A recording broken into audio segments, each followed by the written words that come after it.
what do you want to say about Geoff Neal? Easily, I would say the biggest name he's ever beaten, number one. And I'm going to say it's the best he's ever looked to me. He looked phenomenal. BC, you saw this fight. Tell me if you disagree with my framing of it. And more to the point, just how significant is this win? Hugely significant because of that 2-fight losing streak. And the period of where it came, where he was showing huge signs of looking to be a guy who's going to make a leap into the top 5 and potentially do some damage. To remind people, decision went over Bilal and then stopping Nico Price and Mike Perry. Now, not, necessarily world beaters, but he was at a point, Luke, where I think he's recovered now and he is that guy again. And in between, it wasn't just the 2 defeats, Luke. It was trouble with the law outside the ring. It was, a long stretch during the pandemic. He had to take on other full-time jobs to try to make ends meet. I mean, he's been through it where it could have fallen apart for good. It seems to be back where it needs to be because Luque, as always, was not going to make this easy. He was going to give you an elite level, chin and ability to take damage and still try to win the fight.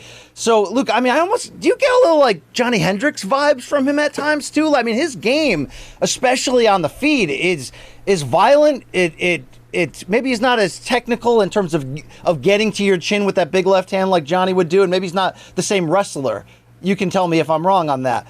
But in terms of being able to land the type of violence that can end a fight, you do that against Luque at this point, not too far removed from that win streak he had, dude. Yeah, you're back. You are exactly where you were before things fell apart, Luke. And I was happy to see that because this guy's got something in there, and I want to see him have a chance to show it to us. It's funny you bring that up. So what was one of the big hallmarks of this win by Geoff Neal? It was doubling up or tripling up or, going beyond that with same-side attacks. He would go left to the body, left over the top, or all those uppercuts from the same side. He was doubling up and tripling up attacks with the same side. Hendricks used to do that better than almost anybody. In fact, I would say it's one of the signatures of his striking. He would double and triple up from the same left side all the time. Now, I don't know if that's exactly what you're spotlighting. I think more you're talking about just kind of the way in which he approaches and the result that it had. Fair enough. I see some of those similarities too. But actually, if I was going to pinpoint someone, the generation before this new generation of welterweights who struck like him on the feet, it would in fact be Johnny Hendricks. It's actually kind of crazy you brought that up, BC, because I think it's entirely apt. Dude, his boxing, dude, his boxing in this fight, I am starting to see guys who have, again, I am not going to play this stupid ass game where I'm like, oh, give them boxing gloves and they can go win world titles. That's not going to fucking happen for any number of reasons. But wait, I just got off the cruise ship. Did Jake Paul fight Luke? Did I miss it? Yeah, it was great. It was great. Go check it out on YouTube. It was amazing. Okay. It was really fun. I'm glad we waited for it. But what I was going to say was the level of improvement where he is doubling and tripling up on the same side. And by the way, I want to point this out. Guys who can slip, I talk about all the time. Slipping is really important. And the guys who can put slipping and offense together. I can slip, there's my defense, and through it I have offense that I can come over the top with. He has that as well. Dude, he was putting strikes on angles on Luque, around the gloves, in between it, up the middle as the guy was getting too linear. Dude, he dissected Luque in the most vicious way you probably could with a boxing game. Even after Luque, by the way, staged a little bit of a rally, so to speak, kind of centered the boat, I'll say, in the choppy seas. He got respect back with a couple of those counters. It was like, oh shit, yeah. In that second round, but then he got out there in that third round. Dude, this was, I think you said it exactly right, BC. He was on a track, and then shit got derailed. Dude, this was him fucking Big John Henry pulling it back onto the track and setting that thing in motion. I am very, very much back on the Geoff Neal bandwagon, so to speak, in terms of what he can do. And I know his team's going to be like, oh, we were always on it. Great. We don't know all the inside stories. We don't know what the truth is. We only know what we can see in the cage. And there was some things that were signs of concern.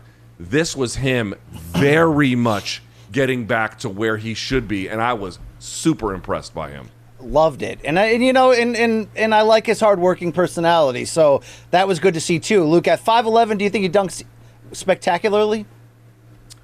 See, at 5'11", I don't know what kind of ups he has. I mean, he's obviously a good athlete, right? Does he have ups though? That's a different.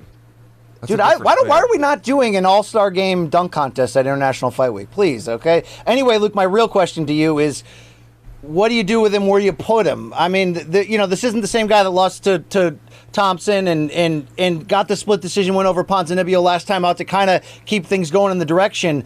I know we got, Brady going to be tied up here soon in a big fight. Where Geoff Neal at 13, where do you see him going from here? Well, see, this is the interesting part. This was a big risk for Luque, and God bless Luque. God bless these fighters, man. I don't know how much people really appreciate it. Guys who are willing to take opponents whose ability far outstrips their ranking. Luque was sitting at 6 heading into this fight. And he fought a guy at 13. Not 7, not 8, not 9, not even 10. 13 he took this fight. So Neal is going to bump up probably in that 7 to 10 space, which would put him around Stephen Thompson, who kind of beat him thoroughly in one of the first 2 consecutive losses that he had. Jorge Masvidal, I don't know if Jorge Masvidal is going to want in a Geoff Neal kind of opponent. Very tough, not much upside in terms of name value. Brady is sitting at 9, so he's busy with Bilal. We'll see what happens there. 10 is Shavkat Rakhmonov.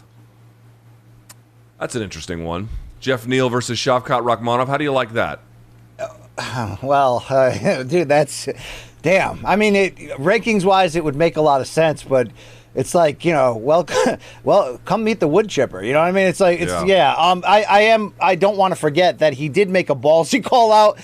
Luke, he called out Gilbert Burns after it. I don't know if you saw that, if you had the sound down. When he said that, he got me right in the feel spot, Luke. I mean, I was just like, oh my God. The thing is, though, Burns has been angling, and you understand it, dude. Burns has been angling for the Masvidal fight, which, by the way, he wants money. He wants money. He wants to be in the Chandler level of wars now, Luke. He wants to cash out. This is why the Rakhmonov fight makes more sense. Rakhmonov is all too happy to take the challenge, right? But if you're Burns, do you want to fight tough-ass Geoff Neal, who doesn't have a super big name? No. Or do you want to fight a guy who's also tough, but maybe has a much bigger name? You want to fight Jorge, dude. That's what you want to do. Exactly. So that's why I think it's like maybe they run the Wonder Boy fight back, maybe. But I tend to think that Wonder Boy doesn't want that fucking fight either. The Rakhmonov one, Michael Chiesa is another one you could do, but I tend to think that's even going too low. Yeah, dude, I think that Rakhmonov fight is looking pretty fun, potentially. And tough as shit, by the way. Yeah, real tough, yeah. Okay, so in terms of where we go here with Vicente Luque, this is a guy, BC, he's only, I think, 31. I'll double check here. He keeps bumping up to the top, bumping up to the top, bumping up to the top, and then falling short. And this was the first time I think he'd ever been stopped with strikes in the UFC. This is a bit of a bad loss, and he was in the back foot. I mean, that first round was 10-8, really, to be honest with you. I don't know how the judges exactly had it, but it should have been a 10-8. Where does he go from here? Where is his stock at this point? Okay, again, I'm the king of backhanded compliments. That's why all fighters inevitably end up hating me, Luke. But here's the deal. I'm not actually that concerned by this loss, even though he doesn't get stopped normally. Look, in this fight, he got lit up with a big shot early, and to be fair, the kind of shot that could lead to most fighters, eventually getting stopped. And not only did he come back and have moments and showcase his toughness, I mean, he was trying to willing himself into a spot to win still. So, bad night at the office. Obviously, you pair it with his big opportunity against Bilal in their rematch, which he lost to, and you can add that to his age and start to get some ideas. But Luke, who I always thought of him was a guy who for the sub-elite or elite level is willing to get in a brawl with everybody, but also willing to be the more technical brawler in that and rely on some of his toughness to get ahead and score some of the type of wins that he did to put together that win streak. But I always felt there was going to be a ceiling for that. And I don't think this loss necessarily kills who he still is and still can be after that, Luke. Do you get what I'm trying to say here? Yeah. The problem is, I don't think it hurts his larger reputation, but it definitely damages the short-term standing. He was sitting at 6. He's probably going to drop pretty far. Maybe it's going to hurt his financial leverage, for sure, Luke. For sure. And he's going to have to go back to the hammers that I thought he was kind of beating and putting behind him, It kind of puts him back there a little bit. And also, by the way, Dean Thomas made a great point on the broadcast when they brought him in during the Luque fight when he was getting tuned up. And they were like, because Luque has his hands up the whole time, and Dean was like, this is why having your hands up is not necessarily defense. Obviously, it can be, but, moving your head, getting the right positioning, taking angles, all those things, all the things, by the way. And Saif Saud, the coach of Geoff Neal, screaming right flank, right flank. They were trying to set angles on the guy the whole time, and it worked, by the way. It worked really well. I appreciate all the various ways, because they were, Michael Bisping was saying in the broadcast team, Luque is talented everywhere, which is true, but he doesn't have an ace in the hole kind of game. He's got a really well-rounded game for sure, but you can see against someone who's got a little bit of a specialization and heavy-handed, it's a problem. So I think, there's a question of the youth not necessarily holding him back, but really fine-tuning one part of his game to make it lethal, really getting out there and leaning into whatever that's going to be, probably the striking. Maybe that could take him back to the top. But as it stands, it's a very good game, but it's clearly not enough to ascend to the top at this point. And I think there's some reflection due as a consequence.